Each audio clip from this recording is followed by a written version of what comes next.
ഞാൻ doctor K R. Manoj, chief ENT സർജനാണ് ആത്രയ hospital തൃശ്ശൂരിൽ.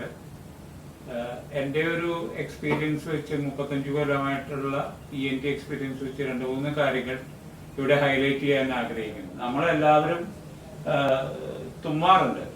തുമ്മൽ എന്ന് പറയുന്ന സാധനം അല്ലെങ്കിൽ അലർജി മൂക്കിലുണ്ടാവുന്ന അലർജി പലപ്പോഴും എല്ലാ ഡോക്ടർമാരുടെ അടുത്ത് ചെന്നാലും നമ്മളൊരു ആന്റി അലർജിക്ക് കൊടുക്കും, അല്ലെങ്കിൽ ഒരു സ്പ്രേ കൊടുക്കും. എന്നിട്ട് പറയും നിങ്ങൾ വീട്ടിൽ പൊക്കോളൂ, ആ മരുന്ന് കഴിച്ചു വരൂ എന്ന് പറയും.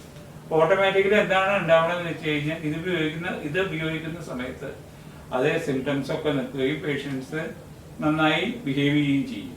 പക്ഷേ ഒരാഴ്ച കഴിഞ്ഞാൽ പിന്നെയും ഈ സിംറ്റംസ് വരും. പല പേഷ്യൻസ് സഫർ ചെയ്യുന്നതാണ്. ഓഫീസിൽ പോയിരുന്ന് തുമ്മി മൂക്കിൽ നിന്ന് വെള്ളം വന്ന് അത് തടയാൻ പറ്റാണ്ടിരിക്കുകയും ഓഫീസിലൊരു ഒരു ഒരു ഒരു ഒരു പ്രശ്നത്തിലേക്ക് നയിക്കുകയും ചെയ്യാറുണ്ട്. അപ്പൊ അതിനായി പുതുതായി കണ്ടുപിടിച്ച ഒരു സർജറിയാണ് പോസ്റ്റീരിയർ നേസൽ ന്യൂറക്ടമി എന്ന് പറയുന്നത്. ഈ പോസ്റ്റീരിയർ നേസൽ ന്യൂറക്ടമി എന്ന് പറഞ്ഞു കഴിഞ്ഞാൽ ഇത് മൂക്കനകത്തേക്ക് വരുന്ന ഒരു സെൻസറി നെർവാണ്. ഈ നെർവ് വരുന്നത് സ്പിനോ പാലറ്റൈൻ ഗാംഗ്ലിയോൺ എന്ന സാധനത്തിൽ നിന്നാണ്. ഈ സ്പിനോ പാലറ്റൈൻ ഗാംഗ്ലിയോണിൽ നിന്ന് വരുമ്പോൾ ഈ nerve വിഡിയൻ nerve and maxillary nerve, ഈ രണ്ട് നെർവിൽ നിന്നും ഫൈബേഴ്സ് സ്വീകരിക്കും. അതായത് മാക്സിലറി നെർവിൽ ഉണ്ടാവുന്ന സെൻസറി ഫൈബേഴ്സ് ആണ്. വിഡിയൻ നെർവിൽ ഉണ്ടാവുന്നത് ഓട്ടോണോമസ് നെർവ്സ് ആണ്.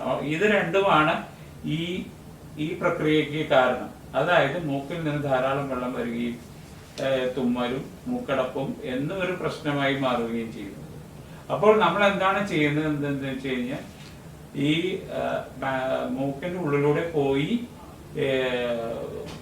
മാക്സിലറി സൈനസ് എന്ന് പറയുന്ന സൈനസിന്റെ സൈഡിലുള്ള വാളിൽ നിന്ന് ഫ്ലാപ്പ് എലിവേറ്റ് ചെയ്ത് ഈ നെർവിനെ കണ്ടുപിടിച്ച് അത് ക്രോസ് ചെയ്യുന്നുണ്ടാവും. അവിടെ ആ ഒരു പർട്ടിക്കുലർ ഏരിയയിൽ അത് ക്രോസ് ചെയ്യുന്നുണ്ടാവും. ആ നെർവിനെ നമ്മൾ അബലേഷൻ ചെയ്ത് കളയണം, അല്ലെങ്കിൽ കരിച്ചു കളയുകയോ അല്ലെങ്കിൽ കോപ്പുലേഷൻ എന്ന മെത്തേഡിൽ അതിനെ ഇല്ലാതാക്കുകയും ചെയ്യുന്നു. അതിനുശേഷം പേഷ്യന്റ് വളരെയധികം സുഖകരമായി ഈ സിംറ്റംസ് ഒന്നുമില്ലാതെ ലൈഫ് ലോങ് ജീവിക്കാൻ പറ്റുന്നു. അപ്പോൾ ഇതെല്ലാം പല ആൾക്കാർക്കും അവയർനെസ് ഇല്ല. ഇങ്ങനെ ഒരു ട്രീറ്റ്മെന്റ് ഉണ്ട്, അല്ലെങ്കിൽ ഇങ്ങനെ ഒരു മൊഡാലിറ്റി ഓഫ് ഇന്നോവേഷൻ ഇപ്പോൾ വന്നിട്ടുണ്ട് എന്നുള്ള അവയർനെസ്സും കൂടി പറയാൻ വേണ്ടിയിട്ടാണ് ഞാൻ ഈ ടോക്കിൽ നിൽക്കുന്നത്.